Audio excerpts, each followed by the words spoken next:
Bonjour, mesdames et messieurs, bienvenue dans ces 5 minutes d'information. Hier vendredi, le président sierra-léonais Julius Maada Bio était en Côte d'Ivoire dans le cadre d'une visite de travail et d'amitié. Il a été reçu au palais de la présidence de la République par son homologue Alassane Ouattara et leurs échanges ont porté sur les sujets d'intérêt commun, notamment le renforcement de la coopération entre leurs pays respectifs. Jérôme Kofi Abolin. Une visite en 24 heures. C'est le président sierra-léonais Julius Maada Bio qui l'effectue ce vendredi à Abidjan. Visite de travail et d'amitié sur le sol ivoirien. Elle est l'occasion pour le chef de l'État de la Sierra Leone et son homologue ivoirien Alassane Ouattara d'avoir des échanges fructueux au palais présidentiel de la République de Côte d'Ivoire. Pour Julius Maada Bio, la brièveté de cette visite n'occulte en rien la solidité des relations entre la Côte d'Ivoire et la Sierra Leone. Je m'honore de l'accueil qui m'a été réservé par le peuple de Côte d'Ivoire, par ce pays et par votre Excellence, et tout particulièrement par l'aide que vous avez bien voulu apporter à la Sierra Leone dans l'année 1996, lorsque nous sortions de la crise que ce pays a connue. Excellence, j'aimerais saluer également la proposition que vous venez de faire de la mise sur pied d'une commission mixte ivoiro-sierra-léonaise qui permettra à nos deux pays de creuser un peu plus tous les éléments, tous les aspects nécessaires au renforcement de nos liens et qui contribueront très certainement au développement de nos deux pays. Quant au président de la République de Côte d'Ivoire, Alassane Ouattara, il indique que cette visite a permis d'évoquer avec son hôte, pour ce qui est de l'essentiel, le renforcement de la coopération entre les deux pays. Nous avons noté qu'en dépit des importantes potentialités qu'offrent nos deux économies, le volume des échanges globaux demeure très faible et il en est ainsi également des investissements réciproques. Nous avons donc décidé de dynamiser ces échanges en mettant l'accent sur la coopération dans le secteur de l'agriculture, de l'éducation, de l'énergie, notamment la fourniture d'électricité, du commerce et de l'investissement.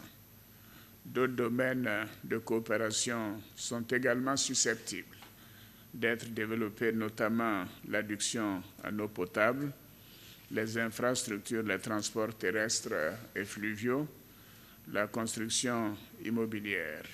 Dans cette optique, nous avons convenu d'organiser des missions de prospection économique dans nos deux pays en collaboration avec le secteur privé.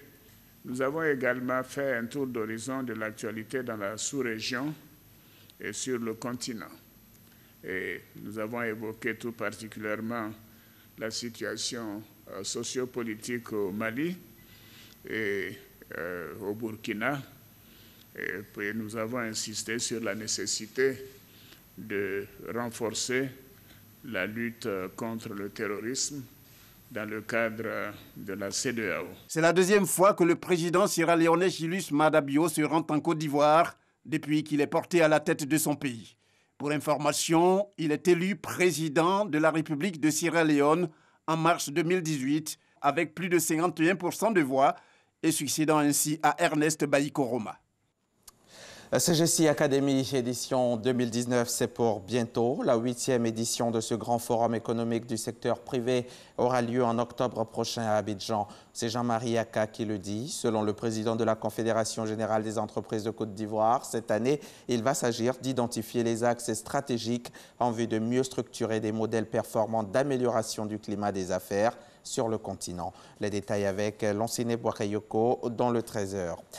La communauté musulmane de la RTI réunie au sein de la Commuarty a participé hier soir à une rupture de jeûne collective ici à la Maison de la Télévision. Quelle relation avec les voisins musulmans et non musulmans pendant le mois de Ramadan? Voilà le thème de cette rencontre qui est la première du genre. De nombreuses personnalités ont tenu à y prendre part, notamment le ministre de la Communication et des Médias, Sidi Tiemoko Touré. Nous y reviendrons à 13h. Il n'y a plus de barrage improvisé à Khartoum, au Soudan, en marge du sit-in qui occupe la place devant le quartier général de l'armée. Ils ont été levés dans le calme et la situation se normalise après la tension du début de semaine. Les pourparlers entre civils et militaires sont toujours suspendus, mais aujourd'hui l'opposition s'efforce de réunir les conditions pour une reprise rapide des discussions. 36 ans après avoir acquis une parcelle de terre, Daniel Arap Moi voit sa retraite perturbée.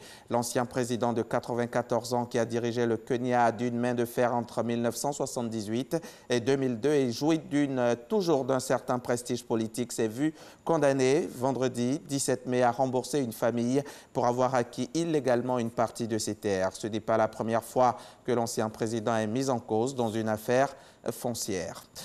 Et pour terminer, pour la 4e fois, la première ministre britannique sollicitera des députés début juin un vote favorable à l'accord sur le Brexit qu'elle a signé en novembre 2018 avec les 27 pays de l'Union européenne. Puis, quelle que soit l'issue du scrutin, elle fera connaître un calendrier pour l'élection d'un nouveau leader du Parti conservateur, autrement dit, un nouveau Premier ministre. Au Royaume-Uni, le chef du parti qui commande une majorité aux communes devient chef du gouvernement. L'arrangement qui conduit Theresa May à se sacrifier sur l'autel du Brexit a été conclu jeudi dernier au cours d'une rencontre entre l'intéressé et les ténors de son parti. Fin de ce flash. Rendez-vous à 13h pour le point complet de l'actualité.